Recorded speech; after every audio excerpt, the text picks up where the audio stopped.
Абе, за какво е за братка на главата? Аз Малхия ли съм? Не. Ти си дева майка. Разбирай, бе, какво искаш да ти кажеш. Вчера се избръснах. Гърдите ти избръснах. Пак нямам хляб, бе. Пак нямам хляб, не мога да ям. Мама, къде си, бе?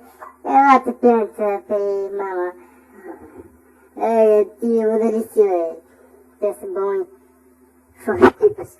И аз съм болна от спин и затова никой не говори с нея повече. Колко съм тъжна. Мисля да си набия инжекция хероин, това ще ме оправи от спин.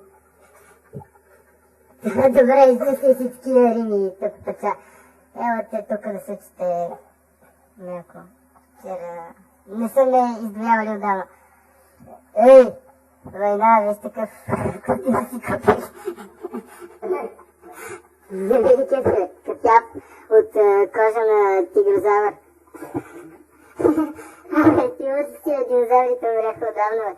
Как бе, ние сме в първи век.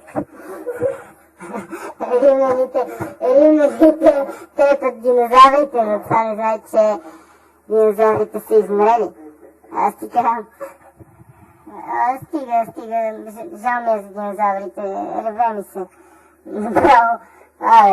Как ще ти е жал, бе? Те са брутални същества. Един тиранозавър век с нашия котефана ще ти разкусят гърлото. Знаеш толкова и пък, да стане ми трябва това гърло. За какво не само да дишам и за да живея на бетата пътията. Мога да си правиш бонк и да пушиш нещо колко е яко. И гърлото ти поема всичко. Не искам, аз такива неща не правя, защото си отивам в хистобота. Ти удари се, ако ще правиш на хистобота си.